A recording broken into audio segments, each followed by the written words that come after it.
bienvenidos. Estamos en Enfoque Médico, este programa auspiciado por el Colegio de Médicos Distrito 2 de la provincia de Buenos Aires. Estamos una vez más con el doctor Remo Salve. En el anterior programa, él había anticipado la problemática que se presenta en el mundo con el tema de la sífilis. Cubiertos con la pandemia del COVID, nos olvidamos que hay otras pandemias, ¿eh? Y ahora estamos avanzando con con esta enfermedad como la sífilis, una enfermedad de transmisión sexual. Y yo, al darte la bienvenida, Remo, ya te voy a poner en un problema.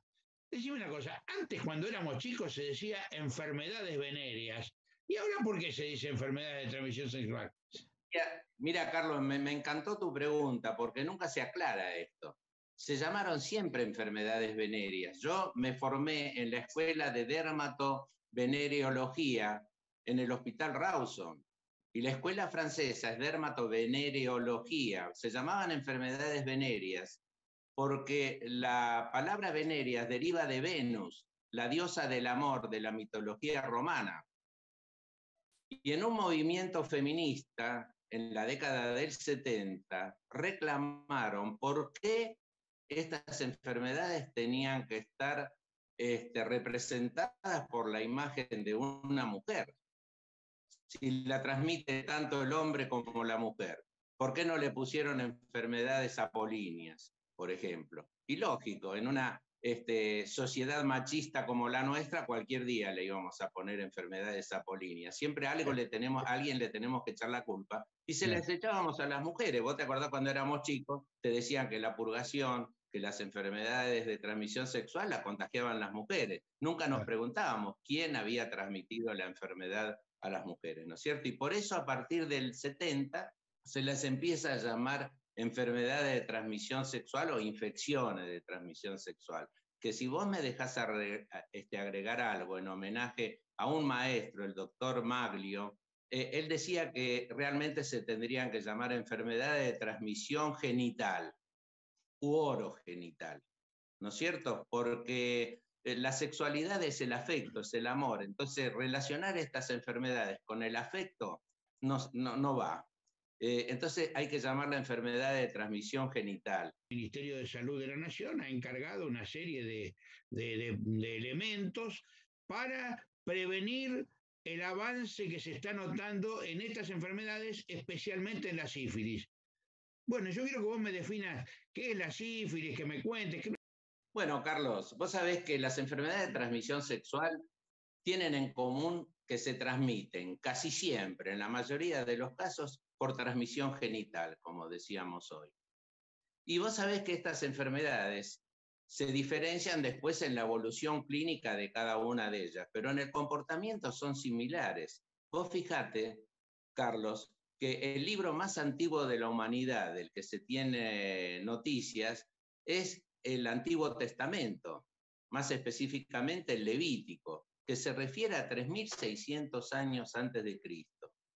Y ahí ya nombran a una enfermedad de transmisión sexual, que era la supuración genital, o sea, la uretritis que conocemos ahora, y que Moisés mandaba a los habitantes de su congregación, como él le llamaba, a irse al río Jordán y quedarse ahí 7 días, o sea, los aislaban. Fue la primera medida epidemiológica de la que se tiene noticia. O sea que lo que va cambiando con todas las enfermedades, y te digo más, si lo llevamos a las pandemias, lo único que cambia es la velocidad.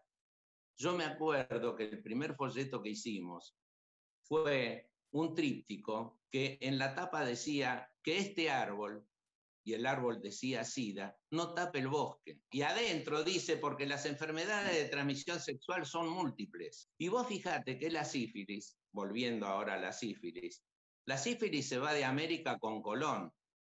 Si el origen del treponema pálido, que es la bacteria que produce la sífilis, es originario de América o no, está en discusión. Lo que no está en discusión es el comienzo de la pandemia.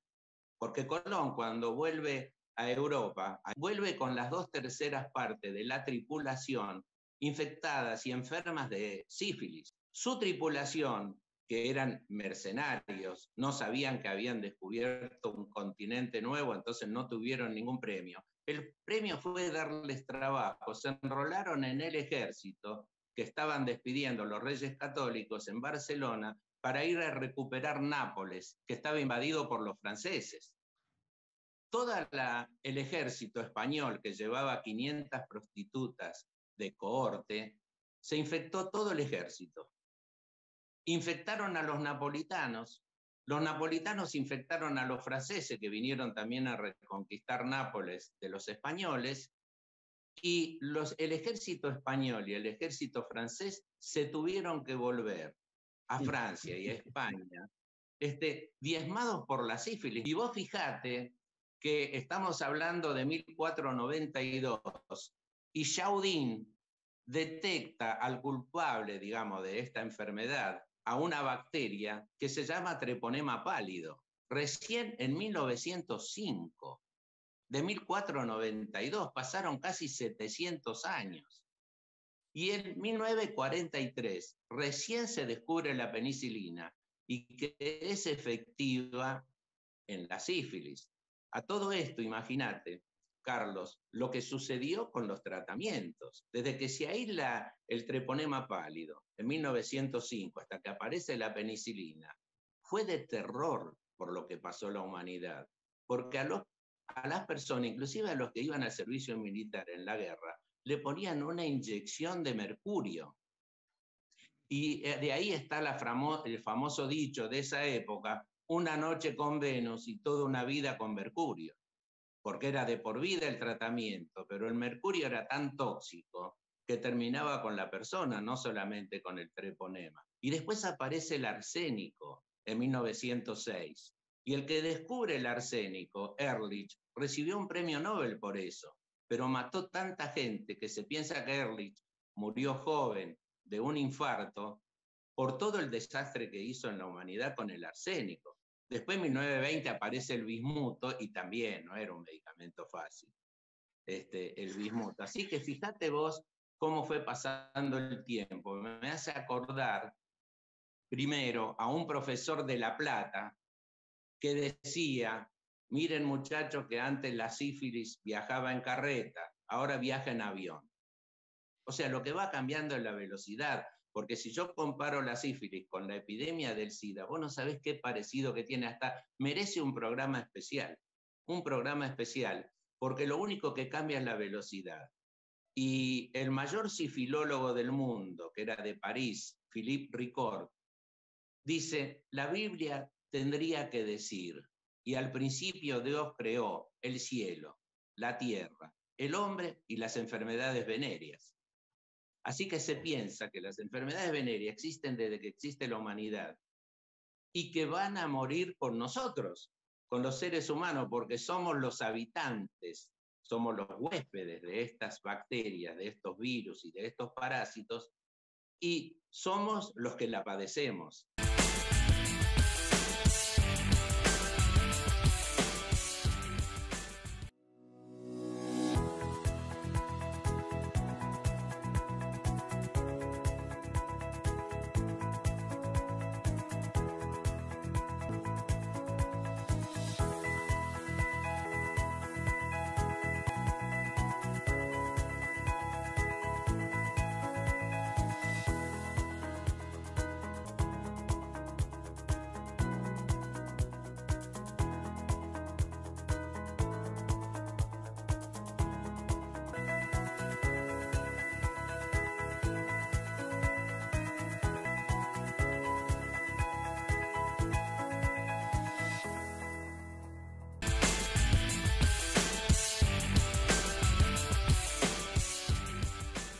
En un momento determinado se dijo que en Argentina había terminado la sífilis. ¿Esto fue así? Jamás. Todo lo contrario. Y vos fijate que en el mundo el auge mayor de la sífilis empieza en 1955. Mirá vos. Cuando ya teníamos penicilina, cuando ya teníamos todo.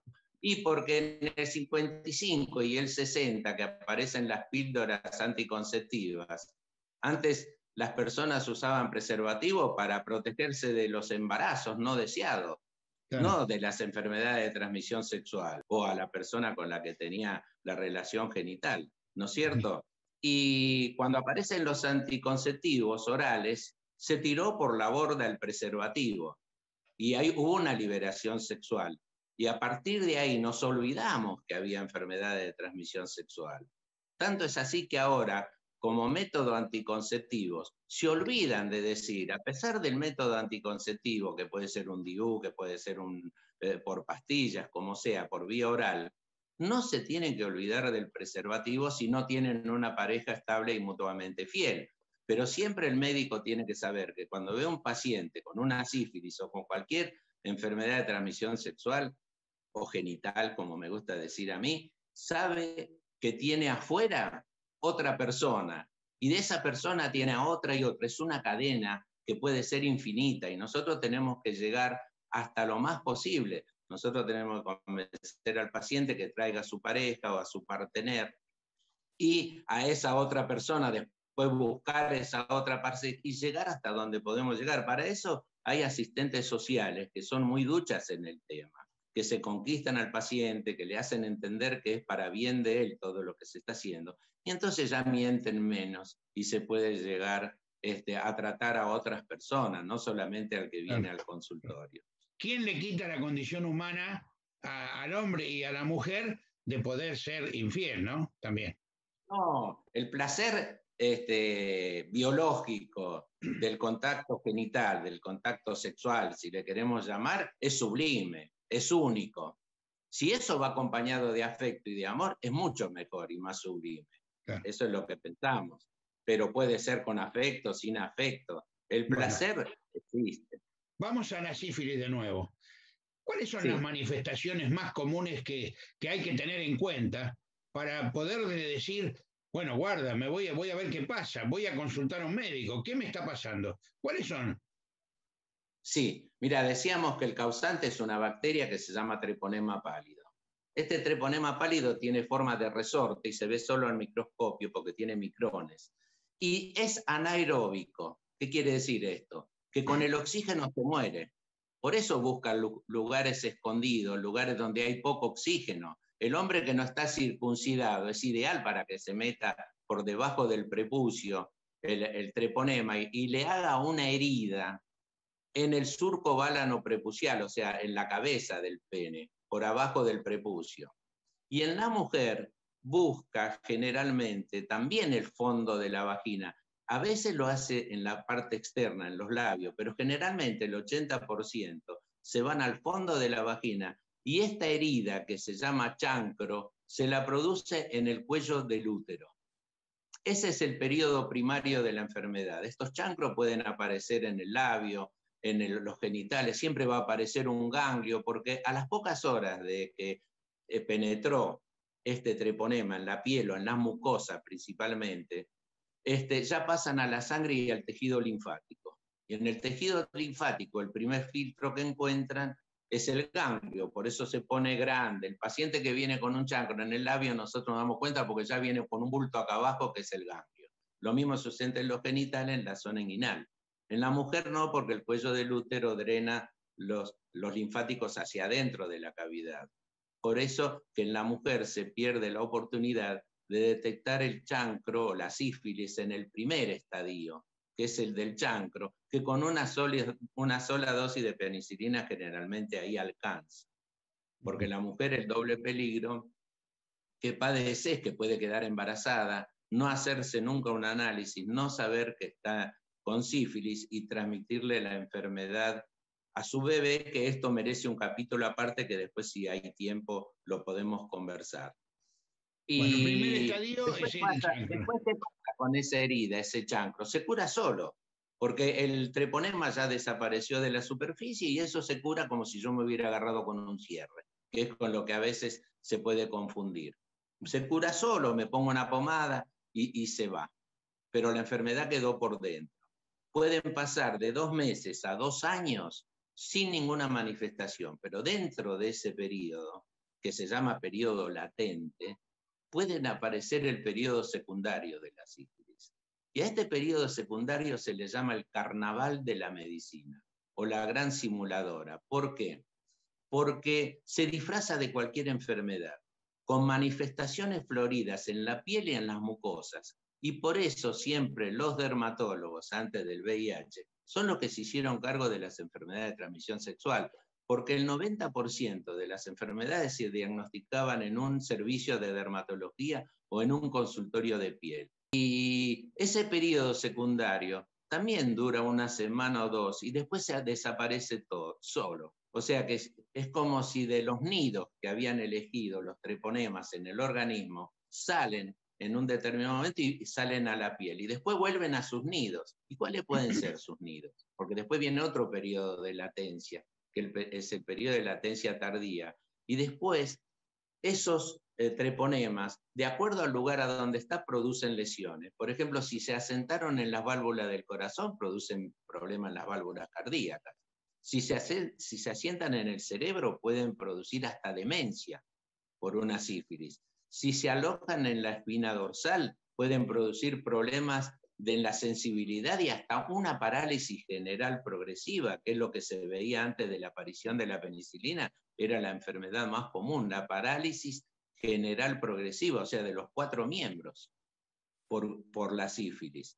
Y aparecen esas lesiones terciarias que te diga si son en el hígado, si son en los riñones, si es en el corazón, de acuerdo al lugar a donde se instalan. Se instala muchas veces en la aorta y produce un aneurisma que a veces estalla y el paciente tiene una muerte súbita en la calle a veces. Esos son periodos terciarios. Pero a todo, y la neurosífilis, por supuesto, que ahora con el VIH, porque se pueden tener varias enfermedades de transmisión sexual a la vez. Y la mayoría de los pacientes que tienen VIH a veces sufren de sífilis también. Y la sífilis acá corta caminos, o sea que si no se la detecta a tiempo, el paciente va directamente a una neurosífilis o a periodos terciarios que antes se tardaban 25 o 30 años en llegar. Ahora en unos años la pueden padecer los pacientes con VIH. Y vuelvo a la embarazada, si vos Eso querés. te iba a preguntar, Remo, justamente porque en el artículo que estuve leyendo el otro día decía que había una gran cantidad de mujeres embarazadas y una alta incidencia en el porcentaje de mujeres embarazadas en la transmisión de lo que creo que era sífilis congénita, ¿era algo así? Sífilis congénita, que es la que se contrae durante el seno materno. O sea, la sífilis no es hereditaria, porque no vienen los cromosomas. Lo que viene impreso en los cromosomas es el color de los ojos, la estatura, etc. Pero esto se adquiere durante el embarazo a través del cordón umbilical por la sangre materna que le pasa al chico. Y fíjate lo importante, lo más importante. Recién el treponema empieza a actuar en el bebé, en el feto, recién a partir del 3er mes. O sea que si una mujer, ni bien sabe que está embarazada, se hace un análisis que es muy sencillo, se llama BDRL, esa mujer va a tener, se hace el tratamiento y va a tener un hijo sano. Pero ¿qué pasa? Yo presenté una ley, Carlos, en el Senado, que es la ley 13.343, que dice que todos los... Existe la ley.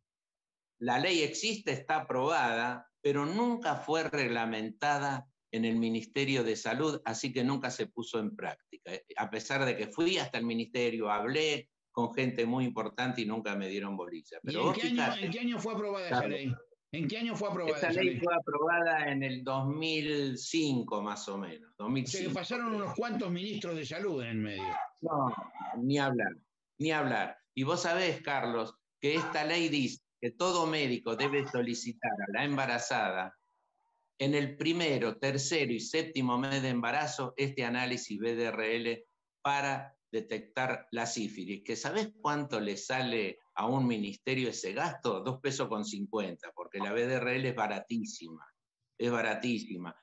Un análisis de BDRL en el 1º, 3º y 7º mes de embarazo, como cuando nace el chico del cordón umbilical, le saca sangre y le hacen una cuarta, ya estaríamos asegurados de que toda mujer embarazada no tendría jamás un chico con sífilis.